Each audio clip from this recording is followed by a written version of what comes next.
do it. Why's Arthur got yellow hair? Indeed, Rachel has disappeared. This is a great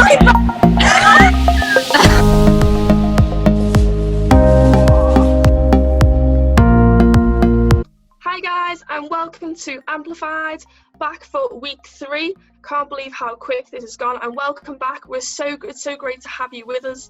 And this week we're thinking about the big questions. So over to you, Arthur.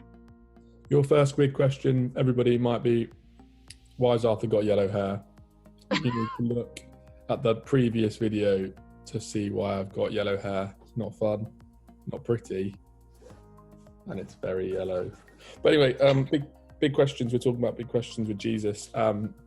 So some of the big questions that we want to know what your big questions are. We're going to talk about them. We're going to answer them.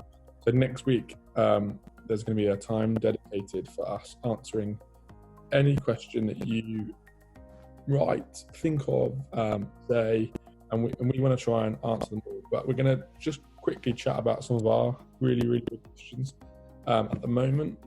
It can be for now, it can be for the future, it can be anytime really. But now, so my big question at the moment is, what does it look like when we all go back to normal? What does it look like when we're trying to look at returning back to normal life? And I think while I was thinking about this big question, I felt just God say, I've got you, like I'll be with you. Every step of the way, I'm walking alongside you. And I think that's really comforted me. It hasn't really been an answer to the question, and I'm not really sure there is an answer to the question. I think a lot of these big questions don't have answers in the way that we want them to have an answer. But I think they have an answer that says that Jesus will be with you. And I think it's quite funny that we always talk about in church that the answer is always Jesus. And I think the answer is, a lot of the time, it is Jesus. Like, it's not saying that Jesus is going to solve everything, he's going to make everything really good. He's going to be with you, he's going to be alongside you, and he's going to walk with you everywhere you go. And I think that's really cool. So my big question, what will it look like when we go back to normal? The answer is, no one knows, but the answer is also, but Jesus will be there. And I think that's really exciting. That's really great, Arthur. That would actually be one of my big questions would be, and one of the biggest questions that I've and I think everybody is actually wondering what will happen, when we actually go back, to things in September, when things starting to change, all the different changes that are happening. But one of the big questions I think that many people might be asking right now is, why is this happening, or why has it happened? And like Arthur said, we really don't know. But one of the things that I do when I think about things, when things have happened and I'm not sure why they've happened, I've kind of looked back on that time and I realised why they've happened. And I was only talking about this the other day with my family, and we were thinking about why this might have happened actually. And one of the things that we think of is, we were talking about is actually that Jesus actually might have a plan for us. Actually he might want us to actually think about being thankful for things in our lives, being more thankful for other people in our lives, and also thinking about how actually all this time might be time to think about how you need time for yourselves to maybe spend more time with Jesus, to spend more time to praying to God about things, to be thankful for those who are in your lives, like your family and your friends, and for people that you might not be able to see right now, or people that you might not have seen for a while, and just being thankful for all those things and actually praying to God about those things. So there's lots of different things. We really don't know why this might have happened, but one of the things that I do know throughout all of this is that God has been with us and that God is by our side. And it might not feel like that, but one of the things that I always go back to is a poem, which is Footprints in the Sand. And you always think about that poem where actually it was 2 sets of footprints, but actually one of those sets of footprints, it was actually God's carrying us. And it's one of the things that actually that we think about when actually we sometimes don't think that God might be there with us, but actually he is every step of the way. He's actually carrying us through all of this, and he's carrying you guys right now through all of this. And it's one of the things that I always go back to when I'm thinking about God being with us, that actually he is there. We just might not be able to see it at times. It's so cool, like knowing that God never ever leaves us. And I think just like, that blows my mind all the time. But I think that, the reason that we're doing this, guys, is because we think that answering and asking these big questions is really, really important. Like, it doesn't mean that you are doubting who God is. It doesn't mean that you are a bad Christian. It doesn't even mean like you're a bad person for asking these questions. You're allowed to ask the questions. You're allowed to have questions. And actually the point is that God answers them and helps us to see the answer. And so we're going to do our best to answer them, but we also know that we might not be able to answer them.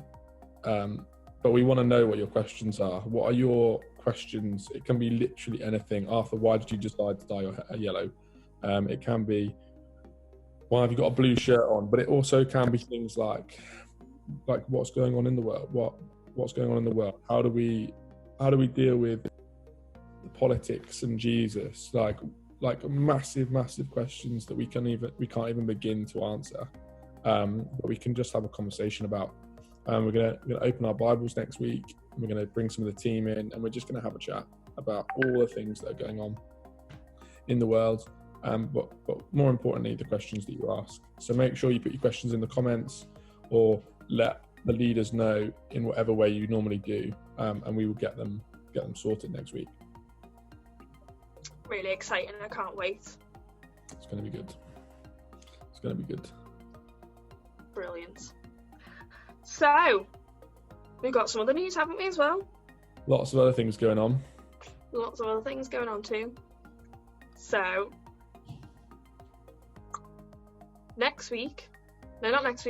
tomorrow. So sorry, my brain went blank. Tomorrow is Rebecca's birthday, everybody. When this video goes out, you'll be listening to this video probably on Friday, and Friday is Rebecca's birthday. And so what we want to do is we want to create a challenge for Rebecca to do for next week. So as alongside putting your questions in the comments, we want you to put challenge ideas in the comments. So if you've got an idea for Rebecca doing a challenge for her birthday, send it in, because it's going to be really quite funny. I'm not sure she's up for dyeing her hair, but anything else, fair game. And there's lots of other things coming out next week as well. So I'll be doing a birthday challenge for you guys. Send in your comments about some of the birthday challenges. But then also next week, you might see some familiar faces. So you might see some of our team that you met at the very beginning, but you also might see some familiar faces from around the churches. Some of your vicars and curates are taking part in an After 8 challenge. So you might see some of them next week in some videos of them taking part in the After 8 challenge. If you don't know what the After 8 challenge is, it's a classic game. Absolutely brilliant. After 8 challenge, tune in next week and see the people, some of the team, some of your vicars and curates, some familiar faces joining in with our After 8 challenge next week. You do not want to miss it. Most importantly, if you watch any video from the last 2 or 3 weeks, make sure you check out the Rachel Gardner video, because whether you're an older person or a younger person, it is genuinely amazing. So much wisdom, so much truth, and really helps us to understand what it's like to be Christians at this time, but also people who are living in a world that is confusing and difficult to understand. She is genuinely amazing, and you just need to go and check it out, because it is well worth it. We're going to put a link to that video in the description of this one, because it is so worth watching. Go and check it out. And then, last of all, we have a prize giveaway. We have a prize giveaway. So, for you guys to take part in, there are some amazing prizes. So there's 3 prizes for you to maybe have, but you have to do something first. So for our giveaway, you have to tag a friend, like and comment on some of the things that we've been sending out on YouTube, on Facebook, and on our website. So send those out and tag a friend in them, maybe a friend that hasn't seen it before, maybe a friend that you'd like to share it with, and then like and comment, and you could be up for winning some prizes. I'm not going to tell you what they are, but they are really exciting, aren't they, Arthur? No, they're really cool. And I think you can comment as many times as you want. So if you want to comment and tag 5 people, just get tagging. You get 5 entries into the prize. And also make sure you follow the accounts. Yes. You can't see whether you've liked and commented unless you're following the accounts. So make sure you follow the accounts as well. Definitely. Really, really exciting. Amazing. I'm posting those prize giveaways out next week, which is really exciting. So we can't wait. So